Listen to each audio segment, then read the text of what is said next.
सोचो जरा, एक वुमेन जो पूरे देश के लिए इंस्पिरेशन है, एक लेजेंड जिसका नाम सुनते ही रेस्पेक्ट ऑटोमेटिक आ जाती है। पर जब वही औरत अचानक बोलती है उस आदमी का कोई करियर नहीं था, गली गली फुटबॉल खेलते थे, आदमी होके औरत के पैसों पे जीता था, तो सवाल सिर्फ डिवोर्स का नहीं रहता, सवाल बन जाता है ये नैरेटिव आया कहाँ से और अब क्यों। Hey everyone, welcome back to गर्लियस म्याओ। आज की वीडियो में हम बात करने वाले हैं मैरी कॉम की, लेकिन मैरी कॉम के अचीवमेंट्स की नहीं। आज हम बात करेंगे उनके स्टेटमेंट्स, उनकी टाइमिंग, उनके इंटेंट और उस पूरे ड्रामे के पीछे की लेयर बाय लेयर रियलिटी की।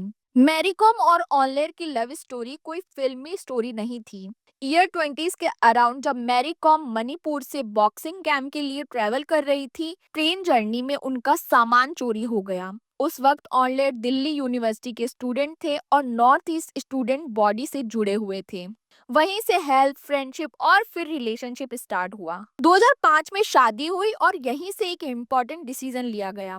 मैरी कॉम खुद इंटरव्यूज में बोल चुकी है कि शादी इसी कंडीशन पर हुई थी कि ऑनलाइन घर और फैमिली संभालेंगे, ताकि मैरी कॉम अपना बॉक्सिंग करियर पूरी तरह से परस्यू कर सके। मतलब रोल्स म्यूचुअली डिसाइडेड थे। यहीं से कंट्रोवर्सी का कोर स्टार्ट होता है। रीसेंट इंटरव्यू में मैरी कॉम ने बोला कि उनके हस्बैंड बस घर पे रहते थे, कोई करियर नहीं था, फाइनेंशियली डिपेंडेंट और आदमी होके औरत के पैसों पे जीना शेमफुल है। ये सिर्फ एक पर्सनल रेंट नहीं था, एक जनरलाइज स्टेटमेंट था।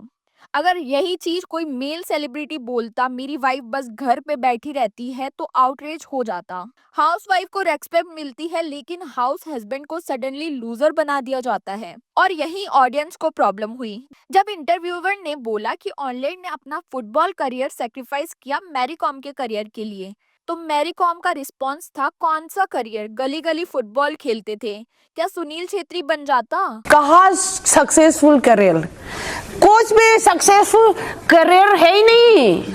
गली गली में फुटबॉल खेलते हैं, आप लोग भी खेलते हैं ना, खेला।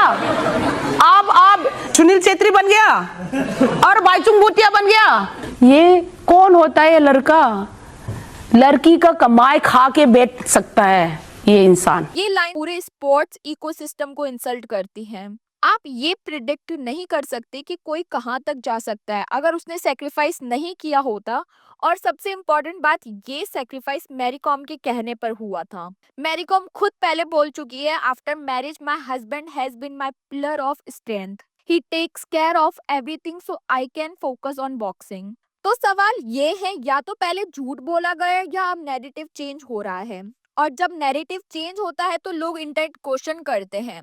इस इंटरव्यू के बाद ऑनलाइन ने जब अपना साइड रखा तो उन्होंने सबसे बड़ा एलिगेशन लगाया, चीटिंग। उनका कहना है मैरी कॉम का 2023 में एक जूनियर बॉक्सर के साथ अफेयर था, जो उन्होंने माफ कर दिया। और फिर 2017 में एक पर्सन के साथ रिलेशनशिप जिसने मैरिज को कम्प्लीटली तोड़ दिया। ऑनलाइन ने किसी का नाम नहीं लिया, जो एक्चुअली एक स्मार्ट और लीगल मूव था। यहाँ लोगों को लगा कि मैरी कॉम के इंटरव्यू सिर्फ अपनी इमेज को क्लीन करने का अटेम्प्ट हो सकते हैं। अब बात करें रूमर पार्टनर की, तो वो सिर्फ पर्सनल लाइफ में नहीं, प्रोफेशनल लाइफ में भी इन्वॉल्व दिख रहा है। Mary Kom foundation, media parents, political entry hints और इवन सेकंड बायोपिक की बातें, ये सब एक साथ दिखाई देता है तो ऑडियंस नेचुरली कनेक्ट करती है डाउट्स को। ऑनलाइन पहले फाउंडेशन का हिस्सा थे, अब वो रिप्लेस हो गए, इसलिए लोग बोल रहे हैं ये सिर्फ ब्रेकअप नहीं, ये कंप्लीट पावर शिफ्ट है। मैरी कॉम ने ये भी बोला कि उनके हस्बैंड ने उनके पैसे चुराए। ऑनलाइन का रिस्पॉन्स सिंपल था, प्रूफ है तो केस करो। अब ये पॉइंट सीरियस है, क्योंकि अगर सच है तो लीगल रूट लेना ही चाहिए।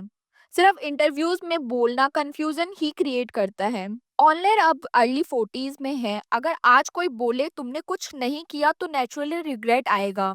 20 साल पहले जो डिसीजन लिया उसके कंसिक्वेंस आज शेम बना दिए गए, और यही चीज ऑडियंस को अनकंफर्टेबल लग रही है। डिवोर्स होना गलत नहीं है, चीट करना गलत है, पर दोनों साइड्स की बात सुने बिना सिर्फ एक नैरेटिव पुश करना भी गलत है। मैरी कॉम एक लेजेंड है, इसमें कोई डाउट नहीं है, पर लेजेंडरी होना अकाउंटेबिलिटी से ऊपर नहीं रखता। So yeah that's it for this video. What's your thought on this? Let me know in the comment below, and if you like this video then like it. Don't forget to subscribe girlies now. I will see you in the next one. Take care.